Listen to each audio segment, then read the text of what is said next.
Hello everyone. Pulled this 1954 nickel from my pocket change,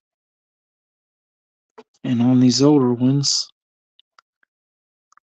the mint mark is there, so it's a 54D. Fairly common coin, but you don't see them in your change as often anymore. Then I got this one on my change recently, and I think with all the reading worn off, this thing was in a washing machine or something, and then fell outside in the dirt and got buried a little bit, and someone found it metal detecting. Otherwise, and it looks all pot marked like it's been sandblasted. A couple other things I got in my change recently you don't see in your changes often anymore are these Roosevelt dimes. Just a 68 Denver, and that one is a 67 Philadelphia. They're not silver, but you don't see that old of a dime in your pocket change all that often anymore. Open up this bag. I went by the bank. You got some dollar coins and a couple JFK 50-cent coins. I'm still looking for the Wounded Eagle. So it's an 81 Philadelphia and a bicentennial Denver. Neither one of these are silver, so they're probably just going to go in my change can and be turned in somewhere else. Now these dollar coins got Abraham Lincoln because they had 3 Sacagawea dollars in the 2 50-cent pieces, and I had a 5, so go ahead and throw one of the president dollars in there. So what I'm looking for on these, this is a 2001 Philadelphia. That's not the one I'm looking for. It's these 2000 Philadelphia coins. Looking for what they call the Wounded Eagle die crack. Looking at these, there is no die crack that goes through the eagle's chest on either one of them, so they're not what I was looking for. Now, went by my jeweler coin dealer guy, and he pulled some stuff for me, which these were priced around melt. Obviously, one of them's been polished a lot or just circulated a lot. But the thing about it is, if you look at the eagle, you don't see stars underneath it like you do that one. This is a Type 1 Standing Liberty, although it's dateless. All 3 of these are dateless, and they were all 3 at melt, basically. Stacker coins. All right, we put them back in this bag. Move on to the next thing, which is buying dimes in bulk bags. Now, he pulled all these, and they were right and a little over melt, most of them. But one that in particular stood out, because I don't think I have one like this. If I can get the bag open, give me a second. Sometimes these little bags are hard to get a hold of and open. The one I want to pull out is this one. This Mercury dime has been gold plated. It's a 1939, and there is a D on it. But the gold plating does not add any value to these. So what did I get here? There's 11 dimes in this. bag. And they were all bought. A little over melt. A couple of them are damaged a little bit. A couple of them are worn pretty bad. So I go to my other coin dealer. He has this bag, which is very similar. There is a barber dime in this. And what he told me was he was going to take all, and one of them's damaged pretty bad, clipped off or something. But he said he was going to take and weigh all these and sell them at their value in silver, 90% silver melt. But he didn't, he had, his batteries were dead in his scale, so he just wrote a price on it. 17 coins for $17. As long as he counted them right.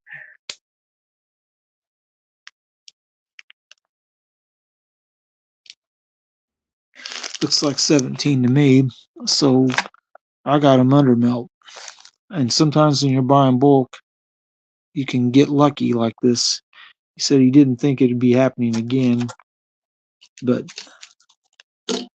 anyway, getting to the other topic. Bought some Orleans Mint dimes. This is in 1899. And the Orleans part's there. It's scratched and damaged a little, but not horrible. Most of these are worn quite a bit.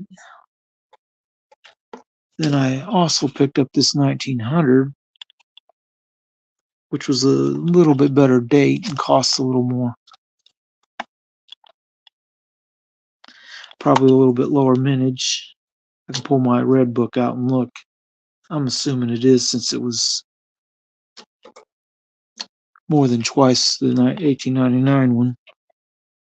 1908. It's in Orleans. It's not too bad. But this one, this $50, it's 1903. It's got a full rim around the front and part of the curve of the chin, the ear, the eyes, and part of the reef. So this one's actually better shaped than the one I had before.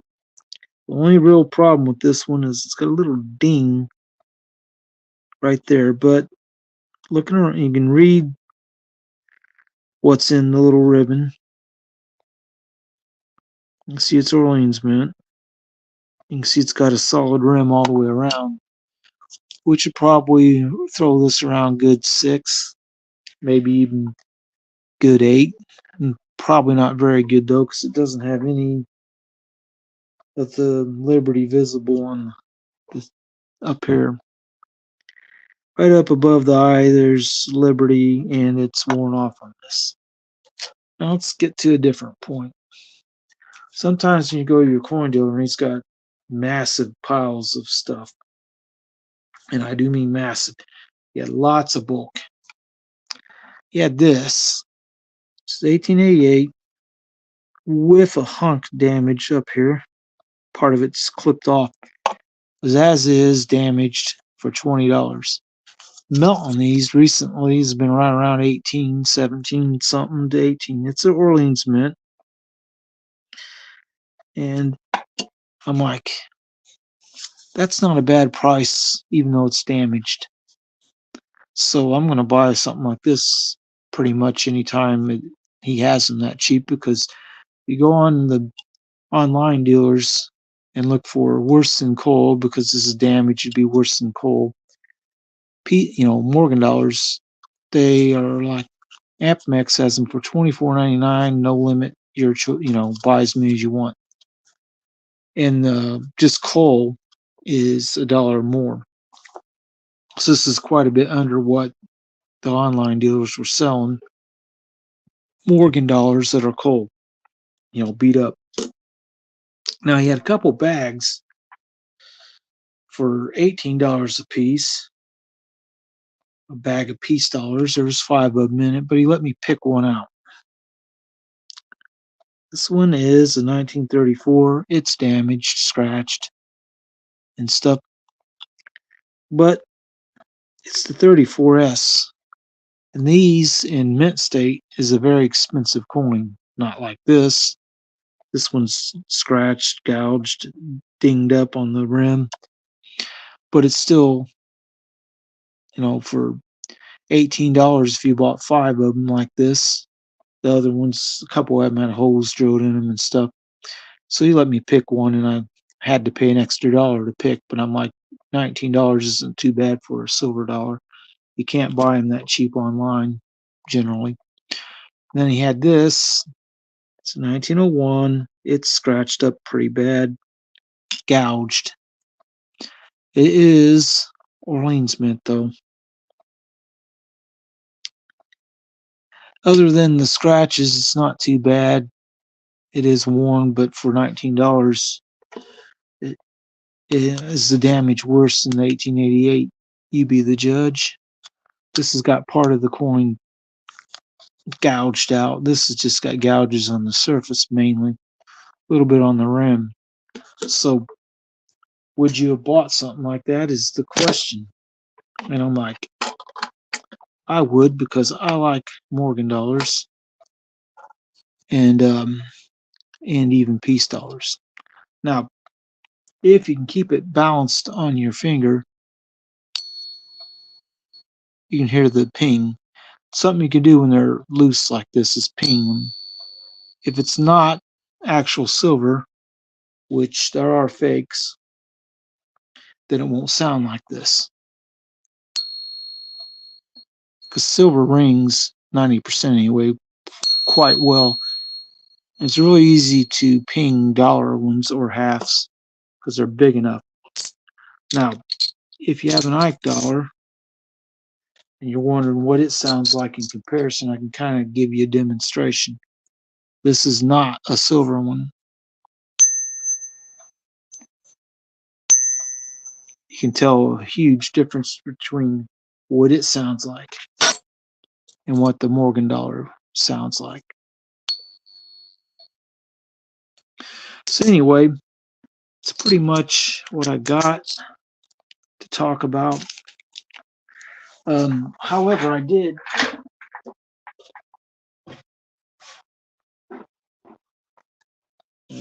get out my currency album and talk about something I just got. Now, I don't know, a lot of people watched this video from a while back where I showed off these big head $10 bills, which is series 2001 and 2003. You don't see them in circulation that much anymore. And they have a different signature for the Secretary of the Treasury on them. Same over here for the Treasurer. But anyway, I found another one in my change. This one's a 2003 as well. So I have 3 of these big head $10 bills, which you just don't see them in circulation now. Someday I'll probably end up spending these because they're really not collectible. And this 2001 one's really worn with a heavy fold, starting to almost tear a little on the edge. Actually, it is tearing. But I will go ahead and keep them for now. And there's not a whole lot more I want to talk about. I will say one thing that, where are they? The Star Note 20, which I have 2 of, are probably going to be spent because they're really not, they're common and they're not rare ones, but I have 2 of them. And the Star Notes over here, that's the part that's the star. It just means it's a reprint because there's some kind of error on it when they made them. So they're probably going to get spent. Not today, but sometime, because they're just common.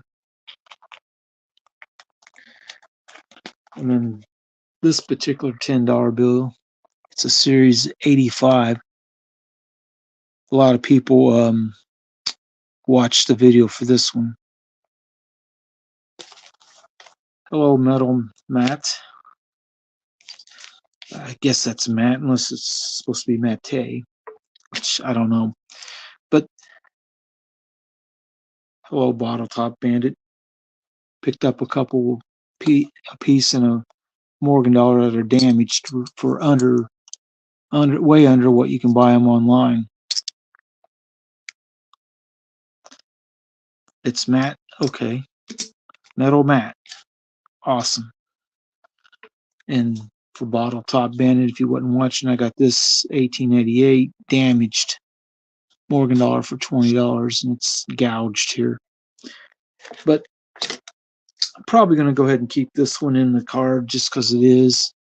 And like I say, when you have these that are carded and they got the staples, if the staple sticks out, you want to flatten that staple like so. And this is, like I said, it's the Orleans Mint. I have no doubt this 1903 is better than the one I had. I'm going to go ahead and do the same for its staples. This one only has 3 staples holding it in. These half dollars, these Barber ones, generally got circulated a lot. So finding one that's got a full rim front and back and part of the details of the eye and the ear and the roundness of the chin isn't real easy to find. It's just that little ding on the rim that makes this a little less desirable. But you can read what's on the ribbon. So that's pretty cool. I'm going to go ahead and see if I can. I think I know which box the 1903 I had is in, so I can compare them.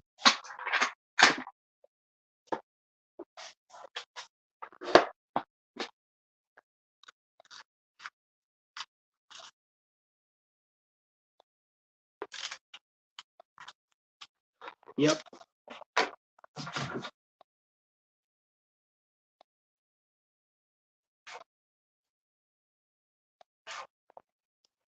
All right. This particular one I bought a while back. And right off the bat, you can see the front compared to this one is a lot more worn. And it also has a ring ding here. The back is pretty bad on this one too. So I not only upgraded, I upgraded quite a bit when you compare the general shape of this coin compared to this one. So this one now becomes one that I can sell to somebody or trade for something different I would want because I've upgraded. It's always nice to upgrade when you can. So I'm going to go ahead and put these 3 big head tins in the coin album for now, but they'll probably end up getting spent someday because they're just not that rare.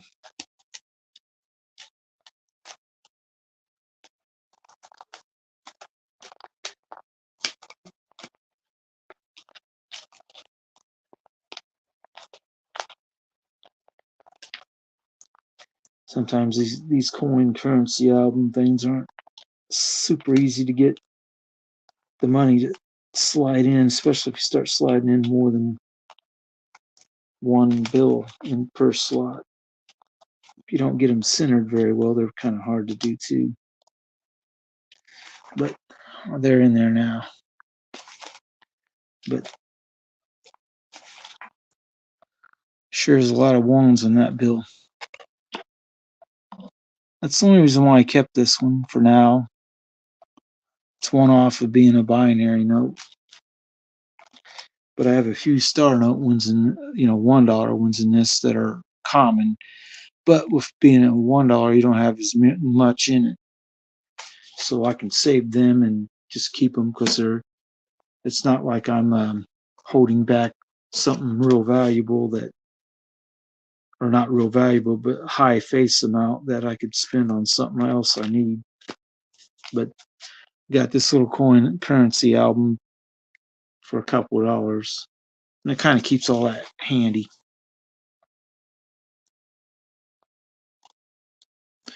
Yep, that's pretty much what they are. And that's kind of what everything in this is. I mean, all these are common.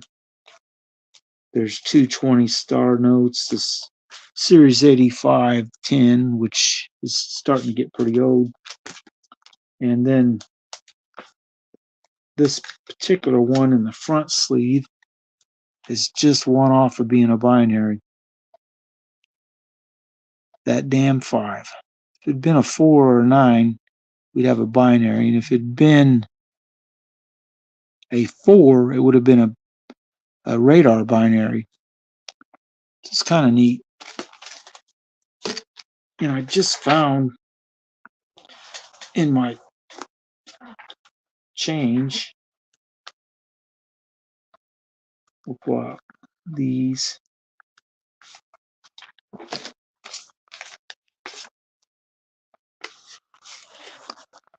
this tin, which is a series 2017.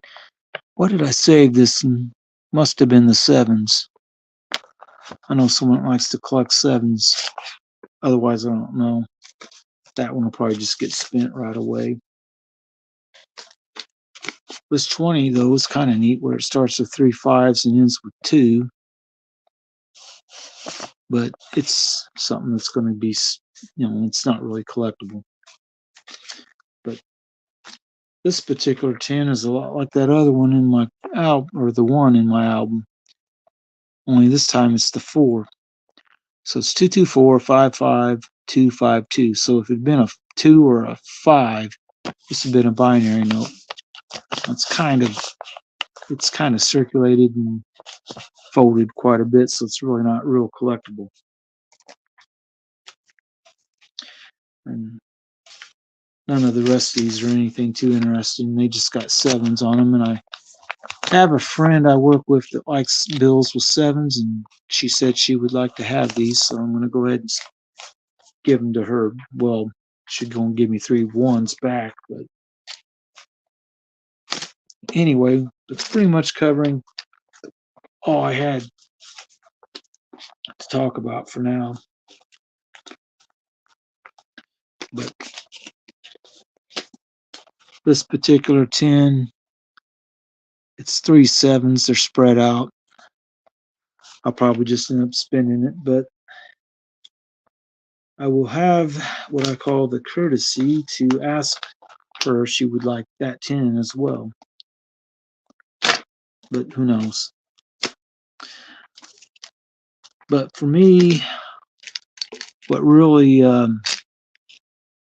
kind of represents the buy of the week, in my opinion, is these Mercury dimes for $17 for 17 of them, which is quite a bit below melt, even though these are worn. And there is a, well, Barber dime in it too, but I'm going to probably weigh these on my scale and see how much it weighs, and then I can figure out how far under melt I ended up getting them for, how many grams it is in these 17 coins, which they're, like I said, one of them's clipped partially, and this one right here that's kind of red looking looks like it might have been in a fire or something.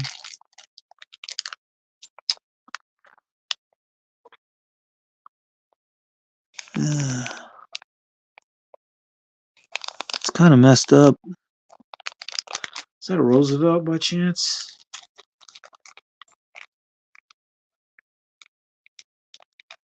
I think it might be a Roosevelt dime. And this one's folded up quite a bit. Beat up so much I couldn't even tell you what it is exactly. That was the reverse. Let's see if we can identify it from the front.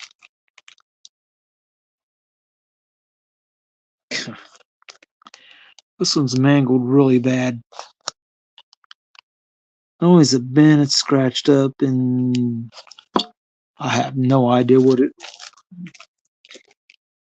It's even a United States dime. I think it might be a Roosevelt. Seems like there's enough on the back here to slightly tell it looks like a Roosevelt. That torch on the top, which is here. think that's a Roosevelt dime. But my lord, it's been through the meat grinder basically.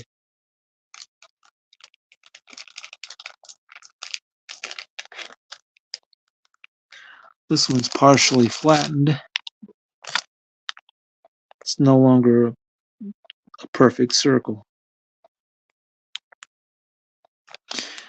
But still, when you can get them $1 a piece, that's stacker coins, and it's a pretty fair stacking price if you can get them for $1. But it's pretty much about all I got. Hoping everyone has a good day. I'm gonna go ahead and get out of here because I think there's a few other guys that's going live tonight later, and I don't want to mess with their live stream success or failure. Be whatever it is. Thanks, Bottle Top Bandit. Hope that you have a good day, my friend. And Metal Matt, thanks for stopping by. And we'll see you guys next time, because that's pretty much all I got.